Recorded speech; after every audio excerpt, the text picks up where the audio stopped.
Assalamualaikum warahmatullahi wabarakatuh. Alhamdulillah, alhamdulillah wa syukurillah. Salatu wassalamu ala rasulillah Sayyidina Muhammad bin Abdillah, amma ba'd. Pada para pemirsa yang budiman dan dirahmati Allah subhanahu wa ta'ala, alhamdulillah di kesempatan siang hari ini kita semuanya masih mendapatkan pertolongan Allah dengan segala kenikmatannya, wabil khusus kenikmatan iman wal Islam dhahiran wa batinan, sehingga sampai detik ini pula kita semuanya masih bisa beraktivitas bagaimana biasa walaupun di tengah-tengah COVID-19 yang masih dan meraba ini ya. Dan tentunya walaupun dengan adanya COVID-19 ini tidak mengurangi semangat kita semuanya tentunya dalam beraktivitas, dan tentunya harus senantiasa mengikuti prokes atau protokol kesehatan yang telah dianjurkan oleh pemerintah. Dan para pemirsa yang dirahmati Allah, alhamdulillah pula di kesempatan hari ini juga tak lupa ya ucapan sholawat salam tentunya mari bersama kita lahirkan, hadirkan dalam hati kita dan lisan kita. Semoga dengan banyaknya sholawat yang kita baca ini juga akan menjadikan tolak balak ya, akan menjadikan penangkal daripada wabah COVID ini, dengan harapan kita semua diberikan sehat walafiat. Amin ya rabbal alamin.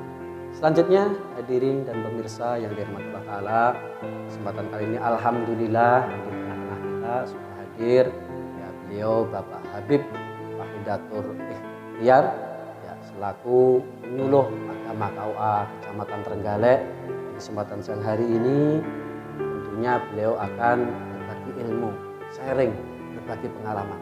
Maka dari itu kita sapa dulu beliaunya. Assalamualaikum Bapak Habib. Waalaikumsalam warahmatullahi wabarakatuh. Bagaimana kabarnya siang hari ini Bapak Habib? Alhamdulillah sehat, alhamdulillah senantiasa baik Pak Prayit. Amin, amin, amin. Gimana ini Mas Prayitnya kabarnya?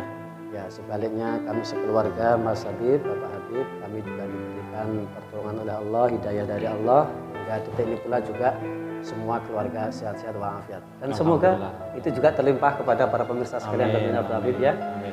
Baik Bapak Habib sekalian, untuk jumpa perdana kita ya, jumpa SUA dalam medsos ini sebagai langkah awal kita, tentunya di sini Bapak Habib dihadirkan supaya memberikan atau berbagi ilmu kepada kita atau para pemirsa sekalian yang berkenaan atau bertemakan tentang pernikahan, yang mana pernikahan pada saat ini begitu marak dan gencarnya problematika yang terjadi di sekeliling kita, khususnya problema ini mengarah dan mengacu kepada para pemuda atau kepada para generasi bangsa remaja kita ini, yang mereka banyak ini kita temui ya kasus-kasus dan juga nikah di bawah umur. Untuk itu silahkan dan kami mohon dengan sangat Bapak Habib memberikan pengertiannya dulu, apa sih pernikahan ini, biar mereka nanti kalau sudah menikah ini tidak mudah untuk cerai, tidak mudah untuk bercerai-berai, biar sakinah mawaddah utuh keluarganya hingga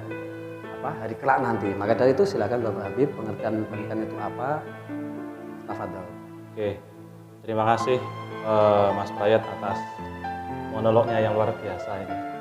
Ini pertama tentu kita semua harus bersyukur karena pada kesempatan ini kita masih bisa bertatap muka. Iya, walaupun di tengah masa meskipun di tengah pandemi, dan ya mudah-mudahan kita berdoa mudah-mudahan pandeminya segera berlalu. Amin, amin ya. Dan kita semua bisa kembali beraktivitas normal. Amin, amin, amin. Khairun nas anfa'uhum linnas. Tetap harus menebar kemanfaatan. Saya sepakat dengan itu. Berkaitan dengan apa yang Mas Prayit sampaikan tadi bahwa pernikahan atau perkawinan.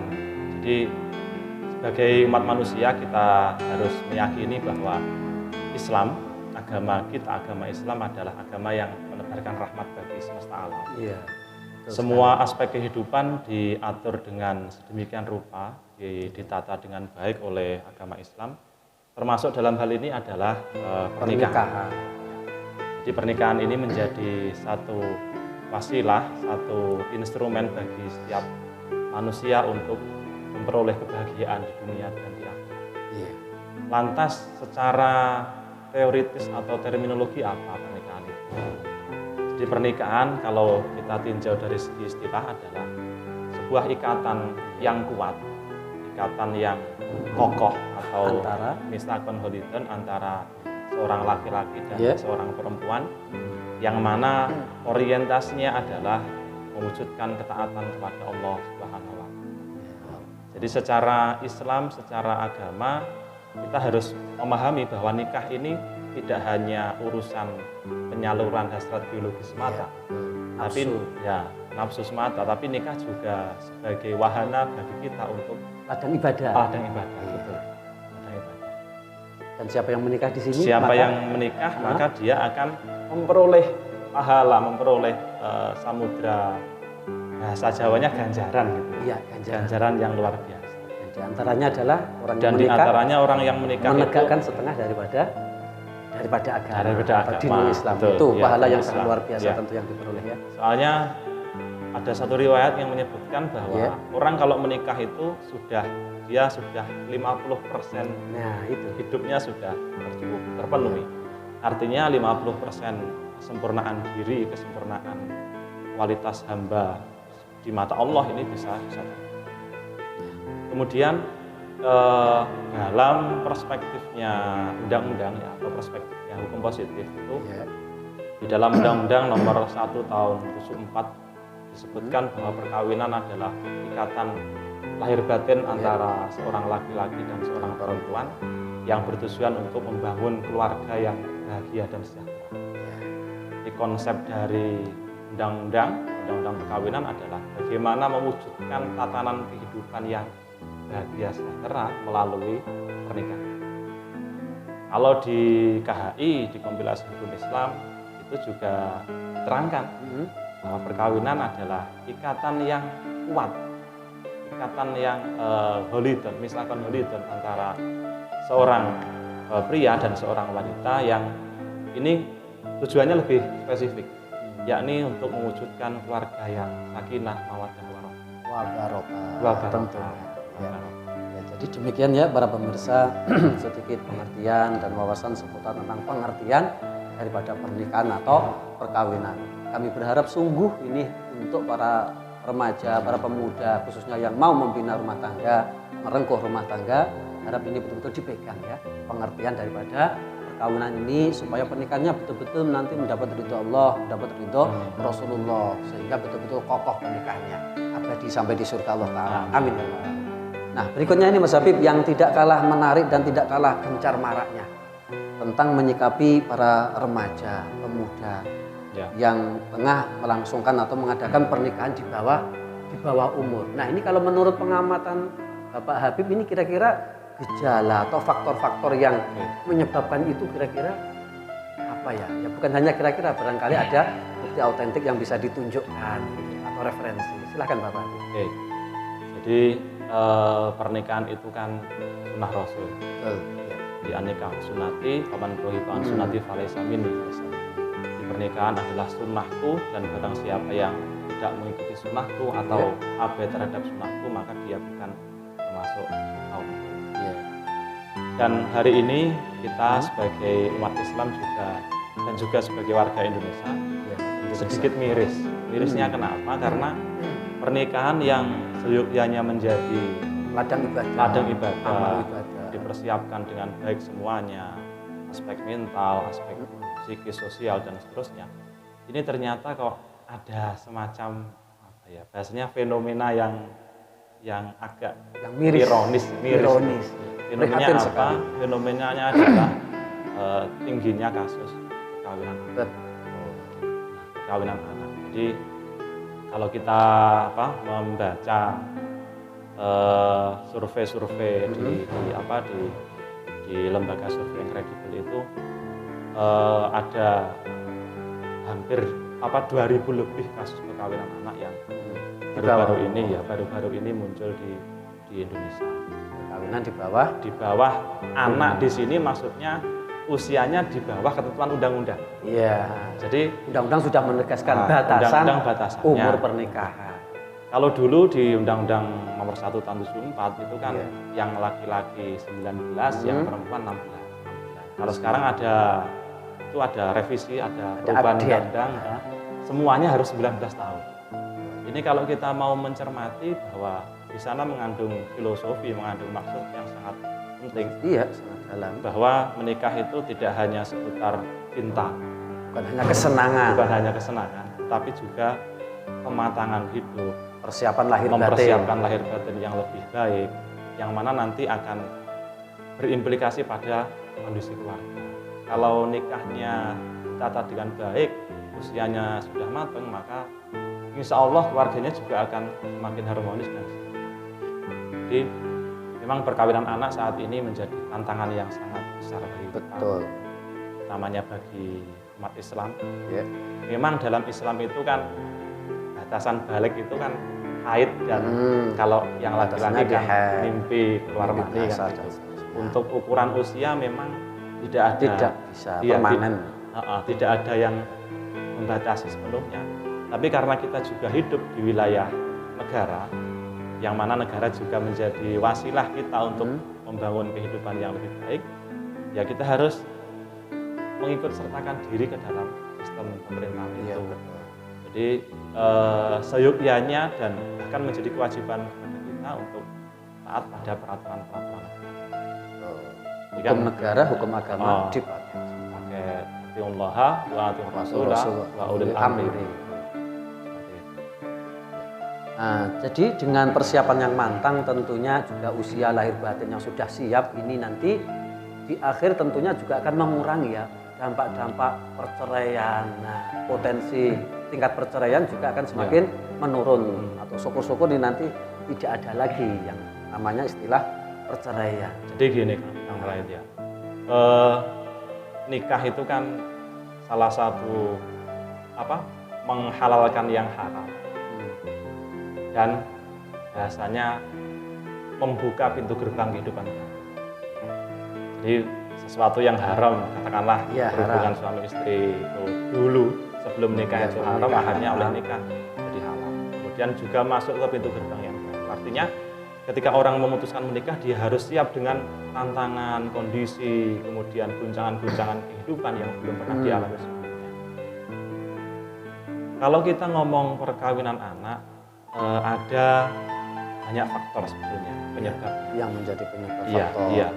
Tapi setidaknya ada 4 faktor penting, 4 faktor kunci. Yang pertama adalah faktor pendidikan, kemudian faktor ekonomi, faktor tempat tinggal, dan kemudian faktor perhatian orang tua mungkin. Termasuk itu.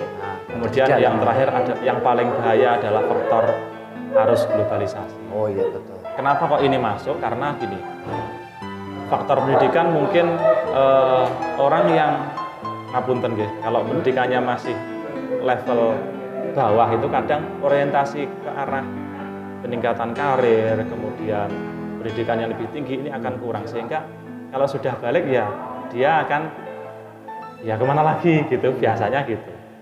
Kalau tidak menikah karena usianya sudah matang. Kemudian yang kedua faktor ekonomi, mungkin juga karena ekonomi keluarga kurang mapan, masih minim, akhirnya anak-anaknya segera dinikahkan supaya mendapatkan nafkah dari suaminya. Kemudian juga ada faktor tempat tinggal. Kadang tempat tinggal tertentu mempengaruhi budaya di wilayah tertentu, mempengaruhi dia harus dinikahkan sejak dini dan seterusnya. Dengan siapa dia berkumpul ini juga pengaruh yang sangat besar. Jadi lingkungan ini membawa dampak yang sangat signifikan bagi pembangunan. Kemudian yang keempat adalah arus perkembangan teknologi. Yang globalisasi. Maknanya gini, kita sekarang menghadapi gencarnya arus teknologi. Medsos. Kita bisa membuka apa saja di media. Kadang anak yang masih di bawah umur itu suka membuka hal-hal yang belum waktunya. Misalkan nyun sewu, hal-hal yang terkait dengan hubungan suami istri gitu, dibuka, di-share. Ini menjadi sumber bahwa dia akan penasaran. Penasaran. Rasa keponya ini besar sekali ya. Para pemuda remaja ini biasanya seperti itu ya. Sehingga dia karena mungkin godaannya terlalu berat, tidak bisa menahan, dia akhirnya melampiaskan keinginannya dengan lawan jenis. Dan ini nanti ya naudzubillah kadang menimbulkan yaitu tadi terjadi hamil di luar nikah. Akhirnya kadang ya dia saking jibuknya harus dinikahkan saja. Sudah mentok juga ya. Karena usianya masih di bawah 19 tahun, usia sesuai peraturan perundang-undangan, dia akhirnya dikategorikan sebagai perkawinan anak. Baik, ya. Dan demikian tadi ya para pemirsa semuanya yang dirahmati Allah Ta'ala, beberapa problem penyebab faktor kenapa ini para pemuda remaja yang belum waktunya maka dia ini kok melakukan pernikahan di bawah umur. Dan berikutnya ini Bapak Habib ya, Habib Wahidatul Ikhtiar, bagaimana ini menurut panjenengan solusi untuk mengurangi atau mengentaskan daripada problema yang barusan kita perbincangkan ini? Di antaranya langkah-langkah apa yang sudah Bapak Habib lakukan selaku penyuluh juga ini, termasuk tugas inti panjenengan dan juga para tokoh-tokoh pemuka agama khususnya. Monggo disampaikan. Jadi yang harus difahami bersama bahwa persoalan perkawinan anak ini sebetulnya menjadi persoalan besar. Artinya semua pihak di semua level atau tingkatan ini memiliki tanggung jawab bersama. Harus ambil bagian semuanya. Harus ambil bagian sesuai dengan kapasitas dan porsi masing-masing. Ini penting supaya perkawinan anak bisa dicegah di semua level. Mungkin kalau tatarannya kita sebagai penyuluh gitu ya, penyuluh agama ini pertama tentu adalah sosialisasi. Sosialisasi, kepenyuluhan. Kita memberikan pemahaman kepada masyarakat, terutama kepada remaja, edukasi edukasi supaya kalau mau menikah ya dipersiapkan dulu dengan baik. Sangu ini dalam arti banyak loh ya. Bekal, lahir, batin, mental, psikologi, kesiapan dan seterusnya. Kemudian juga perlu diperhatikan bahwa orang kalau mau menikah ini tujuannya adalah wilayah milki Allah. Tujuannya dunia dan jadi membangun keluarga yang baik di dunia hingga di akhirat, ini menjadi cita-cita bersama. Kemudian juga yang tidak kalah pentingnya adalah pendampingan orang tua. Perhatian atau pendampingan orang tua. Jadi orang tua sangat berperan sekali di dalam pencegahan perkawinan anak. Harus ada pemantauan, pendampingan. Jadi harus ada bahasanya edukasi internal dari keluarga. Orang Jawa bilang tidak cuculan kepada anak itu. Betul. Ketika ada anak yang main atau jalan kemana gitu ya. Tidak los artinya dia dipantau, diperhatikan dan seterusnya. Kemudian juga bagi kalangan-kalangan generasi muda ini ya kita berharap semuanya harus bisa menahan diri lah. Ngumpet itu. Kontrol nafsu. Ngumpet. Ini yang sangat berat tentunya. Jadi salah satu kalau dalam bidang tasawuf itu kan ada yang namanya zuhud ya. Iya, zuhud. Zuhud ini tidak hanya meninggalkan harta semata, tapi juga bagaimana kepada nafsu, mengendalikan hawa nafsu, spiritual. Kemudian juga mengekang hal-hal yang negatif. Kalau muncul ide-ide mau gimana ya ditahanlah, bahasnya gitu, ditahan supaya dia tidak terjerumus pada jurang kemaksiatan. Jadi semua pihak harus bersinergi. Baik pemerintah, tentu pemerintah dalam hal ini ya menerapkan peraturan, menerapkan pendidikan di masyarakat, bimbingan sosial, bimbingan agama dan seterusnya. Kemudian orang tua juga berperan penting dalam mendampingi anak. Kemudian generasi muda, anak-anak juga harus pandai-pandai menjaga diri, menyerap informasi yang masuk, menyaringnya, memfilter yang bagus, ambil positifnya, menggunakan teknologi dengan bijak, dengan positif. Kemudian juga mungkin elemen-elemen yang lain seperti tokoh agama, tokoh masyarakat juga harus bersinergi. Dan alhamdulillah ini di kabupaten atau kecamatan kita ya, tentunya di KUA kita, termasuk beliau Bapak Mundir ini sudah melaksanakan solusi daripada pengentasan ini. Ya ini bimbingan perkawinan. Maka kita kasih apresiasi ya luar biasa untuk Bapak kita, Kepala KUA Trenggalek dan juga KUA yang lainnya se-Kabupaten Trenggalek. Terima kasih untuk para bapak-bapak dan ketua kita. Ini saya kira sangat penting bimbingan perkawinan itu supaya generasi usia nikah, terutama mereka yang hendak melangsungkan pernikahan ini memiliki wawasan tentang pernikahan. Betul. Jadi menikah itu tadi tidak cuma hanya modal cinta, tapi juga harus mengetahui tujuannya, mengetahui bagaimana membangun ilmu berumah tangga. Ilmu berumah tangganya harus juga diketahui. Dan ini kalau semuanya dipenuhi, insya Allah aman dan keluarganya bisa menjadi keluarga yang sakinah, mawaddah warahmah. Seperti itu. Maka dari itu kita menghimbau dan mengajak khususnya para remaja dan pemuda, ayo menjadi pemuda milenial yang tangguh, yang kuat. Siapa sih mereka yang kuat? Kata salaf soleh kita, ya Baitul Ulama, wong sing kuat kuwi wong sing iso ngempet hawa nafsune. Bukan kok wong sing keker godot awake. Orang Jawa bilang mungkin seperti itu Mas Habib ya. Bapak Habib sekiranya itu juga bisa memberikan motivasi untuk para pemuda ya. Jadilah pemuda yang dapat diridhoi Allah, yang kuat, yang tangguh dan tidak mudah untuk terbawa arus yang negatif. Dan kiranya demikian dan alhamdulillah ya sudah kita lalui bersama sedikit arahan ataupun penyuluhan ya termasuk melalui medsos ini tentang pernikahan. Semoga apa yang Bapak Habib ini sampaikan sangat bermanfaat bagi kita semuanya dan kita ucapkan terima kasih jazakumullah Bapak Habib yang sudah mau dan berkenan untuk memberikan berbagi ilmunya kepada para pemirsa sekalian dan kita semuanya. Tentunya untuk jumpa awal kita yang awal ini kiranya perdana sampai di sini dulu dan sampai jumpa pada sesi berikutnya di pertemuan berikutnya yang insya Allah akan jauh lebih menarik lagi insya Allah ya. Kiranya demikian kita akhiri bersama wa akhiru da'wana alhamdulillahirabbil alamin. Wassalamualaikum warahmatullahi wabarakatuh.